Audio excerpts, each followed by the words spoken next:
உதயநிதி அல்லது ஜோசப் விஜய் ஆகிய இரண்டு கிறிஸ்தவர்களில் ஒருவரை எப்படியாவது முதல்வராக வேண்டும் என சிலர் மத பிரச்சாரத்தினை தொடங்கியுள்ளதாக இந்து மக்கள் கட்சித் தலைவர் அர்ஜுன் சம்பத் திருவள்ளூர் கட்சி அலுவலகம் திறந்து வைத்து பேசினார். திருவள்ளூர் அடுத்த பூங்கா நகர் பகுதியில் இந்து மக்கள் கட்சியின் திருவள்ளூர் மேற்கு மாவட்ட தலைமை அலுவலகத்தில் இந்து மக்கள் கட்சித் தலைவர் அர்ஜுன் சம்பத் குத்துவிளக்கேற்று திறந்து வைத்தார். பின்னர் இந்து மக்கள் கட்சியின் சார்பில் அமைக்கப்பட்ட கொடிக்கம்பத்தில் இந்து மக்கள் கட்சியின் கொடியை அர்ஜுன் சம்பத் ஏற்றினார். பின்னர் செய்தியாளர்களை சந்தித்த அவர் திருவள்ளூர் அடுத்த புலரம்பாக்கம் பகுதியில் சமீபத்தில் கிருஷ்ணர் கோவில் இடிக்கப்பட்ட விவகாரத்தில் புலரம்பாக்கம் பகுதிக்கு சென்று நேரில் பார்வையிட இருந்த நிலையில் அங்கு சென்றால் சட்ட ஒழுங்கு பிரச்சினை ஏற்படும் என்பதால் காவல்துறை தடை விதித்துள்ளது. இது ஜனநாயக உரிமைகளுக்கு எதிரானது, மக்களுக்கு எதிரானது. எனவே நாங்கள் காவல்துறைக்கு ஒத்துழைப்பு தர வேண்டும் என்று நல்ல நோக்கத்தில் தற்போது புலரம்பாக்கம் கிருஷ்ணர் கோவிலுக்கு நேரடியாக செல்வதை தவிர்க்கிறோம் என்றார். பல இடங்களில் நீதிமன்ற உத்தரவுக்கு பிறகும் குறிப்பாக முஸ்லிம் மற்றும் கிறிஸ்தவ தலங்களுக்கு எதிராக நீதிமன்ற தீர்ப்பை அமல்படுத்தாத தமிழ்நாடு அரசு கோவில்களுக்கு எதிரான நடவடிக்கை ஈடுபட்டுள்ளது கண்டிக்கத்தக்கது என்றும் கூறினார். இவ்வாக பல்வேறு விஷயங்களை பேசி தீர்த்தார். திராவிட அரசியலை தான் விஜய் முன்னெடுக்கிறார், தமிழ் தேசிய அரசியலுக்கு எதிராக இருக்கிறார் என்றும் கூறிய அர்ஜுன் சம்பத், ஒரு கண்ணில் தமிழ் தேசியம், ஒரு கண்ணில் திராவிடம் என பேசுவது முற்றிலும் தவறானது. இதற்கு சீமான் அண்மையில் நல்ல பதிலடி கொடுத்திருந்தார் எனவும் கூறினார்.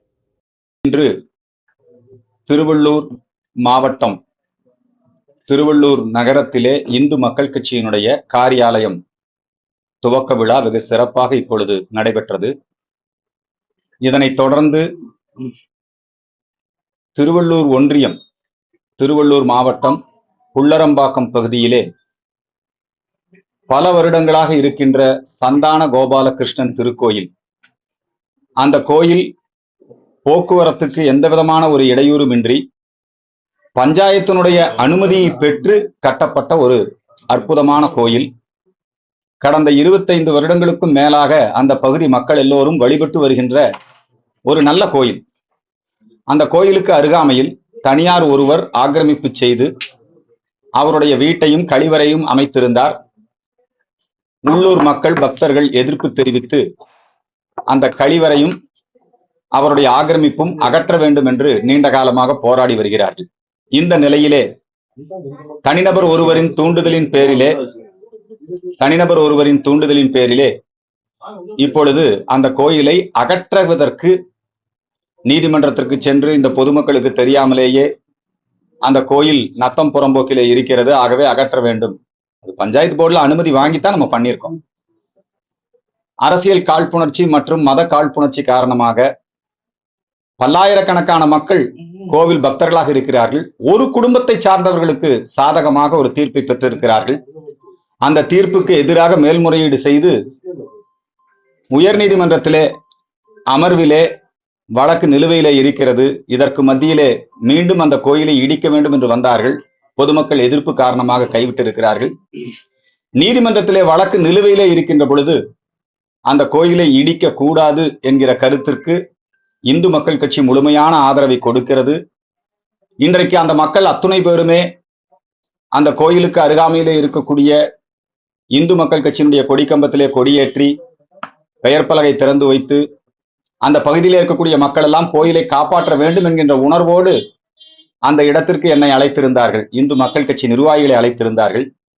ஆனால் காவல்துறை அந்த இடத்திற்கு சென்றால் சட்டம் ஒழுங்கு பிரச்சனை ஆகும் என்று சொல்லி இன்றைக்கு நாங்கள் அங்கே செல்வதற்கு தடை விதித்திருக்கிறார்கள். இந்த தடை என்பது மிகவும் தவறானது, ஜனநாயக உரிமைகளுக்கு எதிரானது, மக்களுக்கு எதிரானது. எனவே நாங்கள் காவல்துறைக்கு ஒத்துழைப்பு கொடுக்கக்கூடிய ஒரு நல்ல நோக்கத்திலே பொதுமக்கள் இங்கே வந்து, இந்த கோயிலுடைய நிர்வாகிகள் இங்கே வருகை தந்திருக்கிறார்கள். பொதுமக்கள் இங்கே வருகை தந்து எங்களிடத்திலே அந்த கோரிக்கை மனுவை கொடுக்கிறார்கள். நாங்கள் அந்த மனுவை பெற்றுக்கொண்டு உரிய சட்ட நடவடிக்கைகளை மேற்கொள்ளுவோம். பல இடங்களிலே நீதிமன்ற உத்தரவுக்கு பிறகும் சமீபத்திலே கோயம்பேட்டிலே முஸ்லிம் மத வழிபாட்டு தலம் அகற்றப்பட வேண்டும் என்று நீதிமன்ற உத்தரவு, ஆனாலும் கூட சட்டம் ஒழுங்கு பிரச்சனையை கருதி அங்கே நீதிமன்ற உத்தரவுக்கு எதிராக போராட்டம் நடத்தியவர்கள் அவர்களுடைய வேண்டுகோளை ஏற்று அந்த மசூதி இன்னும் இடமாற்றம் செய்யப்படாமல் அப்படியே இருக்கிறது. இதுல மாவட்ட நிர்வாகமும் தாசில்தாரும் மக்களோடு பேச்சுவார்த்தை நடத்தி, ஏன்னா ஒரு நபருக்காக ஒட்டுமொத்த அரசாங்கமும் இயங்குகிறது இந்த இடத்திலே என்பதுதான். அதே மாதிரிதான் இந்த மாவட்டத்துல ஒரு பெரிய மலையவே ஆக்கிரமிச்சு வச்சிருக்காங்க. கொண்டு போய் சிலுவையை நட்டி நீதிமன்ற உத்தரவு, அரசு உத்தரவு எல்லாத்துக்கும் எதிர்ப்பாக இன்னை வரைக்கும் அந்த சிலுவையை அகற்றுவதற்கு பூண்டி மலைப்பகுதியை ஆக்கிரமித்திருக்கிறார்கள். அதை அகற்றுவதற்கு எந்த முயற்சியும் செய்யவில்லை. திருவள்ளூர் மாவட்டத்திலே மோசடி மதமாற்றங்கள் அதிகரித்துக் கொண்டே இருக்கிறது. எங்கு பார்த்தாலும் கிறிஸ்துவ மத பிரச்சாரம் நடைபெற்றுக் கொண்டிருக்கிறது. ஆகவே இவற்றையெல்லாம் தடை செய்ய வேண்டும். இந்துக்களுக்கு பாதுகாப்பு, இந்த கோயில்களை திடீரென அகற்றுவது, இத்தகைய காரியங்கள் நிறுத்தப்பட வேண்டும் என்கிற கோரிக்கையை இந்த நேரத்திலே முன்வைக்கின்றேன். அடுத்ததாக, நேற்றைய தினம் ஒரு முக்கியமான தகவலை அனைத்திந்திய அண்ணா திராவிட முன்னேற்ற கழகத்தினுடைய பிரமுகர் ஐயா திண்டுக்கல் சீனிவாசன் அவர்கள் ஊழியர் கூட்டத்திலே பேசியிருக்கிறார். கூட்டணி அமைக்க வேண்டும் என்று சொன்னால் 100 கோடி ரூபாய் கேட்கிறார்கள். தமிழ்நாட்டினுடைய அரசியல் எவ்வளவு தரம் தாழ்ந்து போயிருக்கிறது பாருங்க. சீட்டும் நோட்டும் தான் இங்கே கூட்டணிகளை தீர்மானிக்கிறது. கொள்கைகளோ தேர்தல் வாக்குறுதிகளோ அல்ல. இது ரொம்ப வருந்தத்தக்க சூழ்நிலை. இத்தகைய ஒரு கலாச்சாரத்தை திமுக அதிமுக ரெண்டுமே சேர்ந்து உருவாக்கிட்டாங்க. கடந்த காலத்துல திமுக கூட்டணியிலே கம்யூனிஸ்டுகள் இடம்பெற வேண்டும் என்பதற்காக ஒருத்தருக்கு 10 கோடி, ஒரு கம்யூனிஸ்டுக்கு இன்னொரு கம்யூனிஸ்டுக்கு 12 கோடி கொடுத்ததாக எலெக்ஷன் கமிஷன்லயே அப்படியே ஃபைல் பண்ணாங்க. அப்ப பணத்துக்காகத்தான் இங்க கூட்டணி அமைக்கப்படுகிறது, சீட்டுக்காகத்தான் கூட்டணி அமைக்கப்படுகிறது. இது ஒரு மக்கள் விரோத அரசியல். இந்த மக்கள் விரோத அரசியலை முறியடிக்க வேண்டும். சீட்டுக்காகவும் நோட்டுக்காகவும் அமைக்கப்படக்கூடிய கூட்டணிகள் ஒழிய வேண்டும். கொள்கைக்காக, மக்களுக்கு நன்மை செய்வதற்காக கூட்டணிகள் அமைக்கப்பட வேண்டும். ஆகவேதான் பாரதிய ஜனதா கட்சி பல இடங்களிலே வெற்றிகரமாக கூட்டணிகளை அமைத்து தன்னுடைய கட்சிக்கு பெரும்பான்மை கிடைத்திருந்தாலும் பிஜேபிக்கு கூட்டணி கட்சிகளையும் மதித்து மந்திரி சபையிலே இணைத்து கூட்டணி அரசாங்கங்களை பல மாநிலங்களிலே வெற்றிகரமாக நடத்தி வருகிறார்கள். மத்தியிலும் நடத்தி காட்டியிருக்கிறார்கள். வரக்கூடிய 2026 ஒரு நல்ல வாய்ப்பு. இந்த சீட்டு நோட்டு கூட்டணிகளை முறியடித்து கொள்கை கூட்டணியாம் பாரதிய ஜனதா கட்சி கூட்டணி மக்களிடையே நிச்சயமாக வெற்றி பெறும். பாரதிய ஜனதா கட்சி கூட்டணி மந்திரி சபையிலே அனைவருக்கும் அதிகார பகிர்வு, அந்த அனைவருடைய கொள்கைகளையும் மதித்தல், மக்கள் வாக்குறுதிகள், தேர்தல் வாக்குறுதிகள் என்ன கொடுக்கப்படுகிறதோ அதை சேர்த்துக் கொள்ளுதல், குறைந்தபட்ச செயல் திட்டம் என்கின்ற அடிப்படையிலே எல்லா கட்சிகளையும் ஒருங்கிணைத்து இப்பொழுது இருக்கக்கூடிய இந்த மக்கள் விரோத ஆட்சியை அகற்ற வேண்டும். அனைத்து விதங்களிலும் தோல்வி அடைந்த திராவிட முன்னேற்ற கழகத்தினுடைய ஆட்சியை அகற்றிவிட்டு, மக்கள் விரோத திமுகவை அகற்றிவிட்டு, பாரதிய ஜனதா கட்சியினுடைய நரேந்திர மோடியினுடைய ஆட்சி ஒரு கூட்டணி ஆட்சி, மந்திரி சபையிலே அனைத்து கட்சிகளுக்கும் இடம் கொடுத்து இங்கே அமைய வேண்டும். அதற்கான முயற்சிகளை பாஜகவினர் மேற்கொள்ள வேண்டும் என்கிற வேண்டுகோளை இந்த நேரத்திலே முன்வைக்கின்றேன். தமிழகத்திலே தொடர்ந்து நம்முடைய இந்து மக்கள் கட்சியினுடைய நிர்வாகிகள் மீது பொய் வழக்கு, சிறையில் அடைத்தல், கடந்த காலத்திலே பிராமணர்களுடைய அந்த பாதுகாப்பிற்காக ஒரு மிகப்பெரிய நிகழ்ச்சியை இந்து மக்கள் கட்சி நடத்தியது. பிராமணர்களை இழிவுபடுத்துவதை தடை செய்ய வேண்டும், கிண்டல் கேலி செய்வதை தடுக்க வேண்டும், பிற சமுதாயத்தை பாதுகாப்பதற்கு எப்படி சட்டங்கள் இருக்கிறதோ அதுபோல பிராமண சமுதாயத்தை பாதுகாப்பதற்கும் ஒரு சட்டம் கொண்டு வர வேண்டும். 30,000த்திற்கும் மேற்பட்ட பிராமண சமூக மக்கள் சென்னையிலே கூடி பேரணி நடத்தினார்கள். அனைத்து சமுதாய தலைவர்களும் கலந்து கொண்டு ஆதரவு கொடுத்தார்கள். இந்த ஆரிய திராவிட இனவாதம், அதே மாதிரி பிராமணர்களை இழிவுபடுத்துதல் இவையெல்லாம் நீக்கப்பட வேண்டும். நாடு முழுக்க ஏழைகளுக்கான இடஒதுக்கீடு அமுல்படுத்தப்பட்டிருக்கிறது. இடபிள்யூஎஸ், எக்கனாமிலி வீக்கர் செக்ஷனுக்கான இடஒதுக்கீடு 10% நாடு முழுக்க. கேரளால இருக்கு, கம்யூனிஸ்ட் ஆளுகின்ற கேரளால இருக்கு.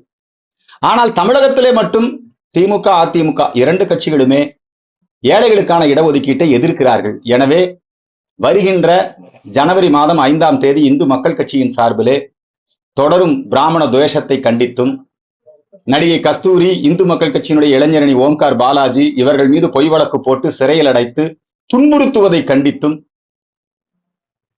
தமிழகத்திலே ஏழைகளுக்கான இடஒதுக்கீட்டை முழுமையாக அமுல்படுத்த வேண்டும் என்பதை வலியுறுத்தியும் இந்து மக்கள் கட்சியின் சார்பிலே மதுரையிலே மாநிலம் தழுவிய ஒரு நாள் அடையாள உண்ணாவிரத போராட்டம் மதுரையிலே நடைபெறும் என்பதை இந்த நேரத்திலே தெரிவித்துக் கொள்கிறேன்.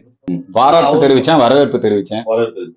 இன்னைக்கு கூட்டத்துல பாத்தீங்கன்னா லாஸ்ட் டைம் மாநாட்டுல பிஜேபி அவர் தாக்கி பேசிக்கிறாரு. நீங்க எப்படி பாக்குறீங்க? அவருக்கு கருத்து சொல்வதற்கு உரிமை உண்டு. ஒரு கட்சி ஆரம்பிச்சிருக்காரு. அவர் திமுகவினுடைய அராஜகத்தை எதிர்த்தும் பேசுகிறார். திமுக எல்லாரையும் பாசிசம்னு குற்றம் சாட்டுறாங்க. அப்ப நீங்க என்ன பாயாசமான்னு திமுகவை தான் நேரடியா அவருடைய மாநாட்டுல அட்டாக் பண்ணி பேசினார். அட்டாக் பண்ணினா விமர்சித்து பேசினார். அதே போல இப்பொழுது பாரதிய ஜனதா கட்சியையும் அவர் விமர்சனம் செய்கிறார். கொள்கை அளவிலே வரக்கூடிய விமர்சனங்களை பிஜேபி சந்திக்கும். ஆனா அவர் பிஜேபி விமர்சனம் செய்வதாக நினைத்துக் கொண்டு ஒட்டுமொத்த தேசத்தை விமர்சனம் செய்வது, நல்ல திட்டங்களை விமர்சனம் செய்வது என்று வருகிற போது அதுக்கு நாங்க பதிலடி கொடுப்போம். இந்தியா ஒரு பாரத நாடு. இதை ஒன்றியம்னு திராவிட இயக்கத்துக்காரன் என்ன சொல்லலாம், இதை ஒன்றியம்னு ஏன் விஜய் சொல்லணும்? புரியுதுங்களா? அதே மாதிரி நம்முடைய நீட் தேர்வா இருக்கலாம், இந்தி திணிப்புன்னு இவங்க ஒரு நாடகம் போட்டுட்டு இருக்காங்க பாருங்க, இருமொழி கொள்கை, இதெல்லாம் நாடு முழுக்க மும்மொழி கொள்கை இருக்கு. நாடு முழுக்க பொருளாதார அடிப்படையில ஏழைகளுக்கான இடஒதுக்கீடு இருக்குது. நாடு முழுக்க நீட் தேர்வு இருக்குது. ஆனா இவங்களும் திமுகவினுடைய ஒரு கைப்பாவையாக இன்றைக்கு இன்னொரு கழகம், திமுக, அதிமுக, அதே மாதிரி இப்ப தாவேகா, அவர்களும் அதே திராவிட அரசியலைத்தான் அவர்கள் நடத்துகிறார்கள். தாவேகா நடத்துவது தமிழ்நாடு தமிழ் தேசிய அரசியல் அல்ல. அவங்க நடத்துறது முழுக்க முழுக்க அவங்க தான். நல்லா ஒரு சீமான் ரொம்ப அற்புதமா அதுக்கு பதில் கொடுத்தாரு. திராவிடம் ஒரு கண்ணு, தமிழ் தேசியம் ஒரு கண்ணுங்கிறார். அப்படி இருக்கிறதுக்கான வாய்ப்பு இல்லை. திராவிடம் என்பது தமிழுக்கு விரோதமானது, தமிழை அழிப்பது, தமிழுக்கு எதிரானது திராவிடம். எனவே அந்த திராவிட அரசியலைத்தான் இன்றைக்கு விஜய் முன்னெடுக்கிறார். அது கூட கொஞ்சம் கிறிஸ்துவ மிஷினரிகளுடைய தூண்டுதல் இருக்கு. விஜய்க்கு பின்னாடி அவருடைய உறவினர்கள் நிறைய பேரு கிறிஸ்தவ மத அமைப்புகள்ல பொறுப்புல இருக்காங்க. மத பிரச்சார அமைப்புகள் இருக்கிறதுல எங்களுக்கு ஒன்றும் ஆட்சேபனை இல்லை. மத பிரச்சார அமைப்புகள் இருக்கிறாங்க. எப்படியாவது தமிழ்நாட்டில் ஒரு கிறிஸ்தவர் ஆட்சி கொண்டு வரணும். அதுலதான் இப்ப போட்டி. உதயநிதி தன்னை கிறிஸ்தவர் என்று அறிவித்துக் கொள்கிறார். கிருத்திகா என்கிற கிறிஸ்தவ பெண்ணை திருமணம் செய்து கொண்டதால் சங்கிகள் வயிறு எரியட்டும், நான் கிறிஸ்தவராக மாறிவிட்டேன்னு சொன்னார். சோ உதயநிதிங்கிற அந்த கிறிஸ்தவரா, ஜோசப் விஜய்ங்கிற இந்த கிறிஸ்தவரா, எப்படியாவது ஒரு கிறிஸ்தவர் இங்கே ஆட்சியிலே அமர வேண்டும். அதுல உதயநிதிக்கும் விஜய்க்கும் திமுகவுக்கும் தாவேகாவுக்கும் ஒரு பரஸ்பரம் புரிந்துணர்தல் இருக்கிறது. ஆகவேதான் திமுக பேசுறது தான் விஜய் பேசுறாரு, விஜய் பேசுறது தான் திமுக. எப்படியாவது ஒரு கிறிஸ்தவரை தமிழ்நாட்டிலே முதலமைச்சராக்க வேண்டும் என்கிற திட்டத்தோடு தான் இவர்கள் இணைந்து செயல்படுகிறார்கள். கிறிஸ்தவர்கள் முதலமைச்சராகலாம், தப்பு இல்லை. ஆனா ஹிடன் அஜெண்டாவை வைத்துக் கொண்டு, தங்களை இந்துக்கள் போல வேஷம் போட்டு காட்டிக்கொண்டு இந்த கிறிஸ்தவத்தன வேலையை செய்கிறார்கள். ஒரு அரசியல் கட்சியாக அவர்கள் செய்வதை இப்ப திமுகக்குள்ள கிறிஸ்தவ மிஷினரிகள் ஊடுருவிருக்காங்க, அவங்க அதை செய்யறாங்க. ஆனா விஜய் மூலமாக நேரடியாக கிறிஸ்தவ மிஷினரிகள் அரசியலிலே கோலோச்சுகின்றன. அதை இந்து மக்கள் கட்சி அம்பலப்படுத்தும் என்பதை தெரிவித்தது. தொடர்ந்து இந்து கோயிலுக்கு அதிகமா நிறைய இடிக்கப்படுது. இப்போ சேகர் பாபு அமைச்சர் என்ன சொல்றாருன்னா, நாங்க இந்து கோயில புற இது பண்றோம், பிரணம் பண்றோம், எல்லா கோயிலையும் நாங்க முடக்கம் இது கும்பாபிஷேகம் பண்றோம்னு சொல்றாரு. அமைச்சர் சேகர்பாபு அவர்கள் கோயில்களுக்கு கும்பாபிஷேகம் நாங்கள் அதிகமாக செய்கிறோம் என்று விளம்பரப்படுத்திக் கொள்கிறார். உண்மையில கோயில்களுக்கு கும்பாபிஷேகம் நடத்துவது என்பது அறநிலையத்துறை அல்ல. அதுக்கான செலவுகளை யார் கொடுக்கிறா? கும்பாபிஷேகத்துக்கான செலவுகள் முழுக்க முழுக்க உபயதாரர்கள் மூலமாகத்தான், பக்தர்கள் மூலமாகத்தான். ஒரு பைசா கூட அரசு பொது நிதியில் இருந்து, இப்ப மசூதி இருக்கு, சர்ச் இருக்கு, அதை சரி பண்ணணும்னா அரசு பொது நிதியில் இருந்து, கஜானால இருந்து பணம் கொடுக்குறாங்க. ஆனால் கோவில்களுடைய கும்பாபிஷேக நிகழ்வுகள் முழுக்க முழுக்க மக்கள் கிட்ட வசூல் பண்ணி தான் செய்யறாங்க, மக்கள் பணத்துல தான் நடக்குது. அதனால நாங்க கும்பாபிஷேகம் பண்ணணும்னு மாறுதட்டிக்கிறதுக்கு இதுல ஒண்ணும் கிடையாது. அடுத்த விஷயம், நீங்க கேட்டது ரொம்ப முக்கியமான விஷயம். பல இடங்கள்ல கோயில்கள் சாலை விரிவாக்கம், நீர்நிலை புறம்போக்கு அப்படிங்கிற போர்வையில கோயில்கள் அகற்றப்படுகின்றன, இடிக்கப்படுகின்றன. கோயில்களை இடமாற்றம் செய்வதற்கு ஒரு வாய்ப்பு கொடுக்கணும். எடுத்த உடனே பொக்லின் எந்திரத்தை கொண்டு அதை நீங்க போட்டு அகற்றுவது என்பது அது ஒரு பெரிய அவுரங்கசீப் காலத்துலதான் அப்படி நடக்கும். அதை தாண்டி இப்போ நம்முடைய மு.க. ஸ்டாலின் ஐயா காலத்தில் இப்படி நடக்கிறதுங்கிறது ரொம்ப வருத்தமா இருக்குது. தமிழக முதலமைச்சர் இது விஷயத்திலே கவனம் கொடுக்க வேண்டும். உண்மையில நீர்நிலை புறம்போக்கள் இருக்கா, நீதிமன்றம் உத்தரவிட்டு இருக்கா, அந்த கோயில் இடமாத்திக்கிறதுக்கு ஒரு வாய்ப்பு கொடுங்க, இடமாத்திக்கலாமே. பேச்சுவார்த்தை நடத்துங்க, மக்களோட பக்தர்களோட பேச்சுவார்த்தை நடத்துங்க, சுவாமிகளை பாலாலயம் பண்ணி வைங்க. அதுக்கு கூட வாய்ப்பு கொடுக்காம விக்கிரகங்களை எல்லாம் உடைப்பது, கோபுரத்தை நெட்டி தள்ளுவது, இது எப்பேற்பட்ட அநியாயம் இது. ஆகவே கோயில்கள் இடிக்கப்படுவது என்பது தவிர்க்கப்பட வேண்டும்.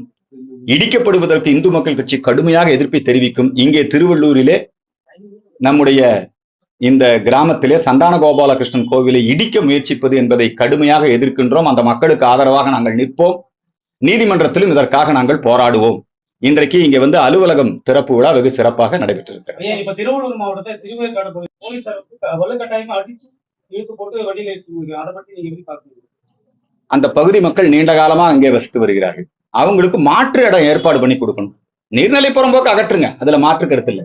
ஆனா அந்த மக்களோட பேச்சுவார்த்தை நடத்தி அவங்களுக்கு வேற இடத்துல இடம் கொடுத்து அப்படிதான் இடமாற்றம் பண்ணணும். இந்த பூர்வகுடி மக்களை சென்னையில் இப்படிதான் பண்ணாங்க.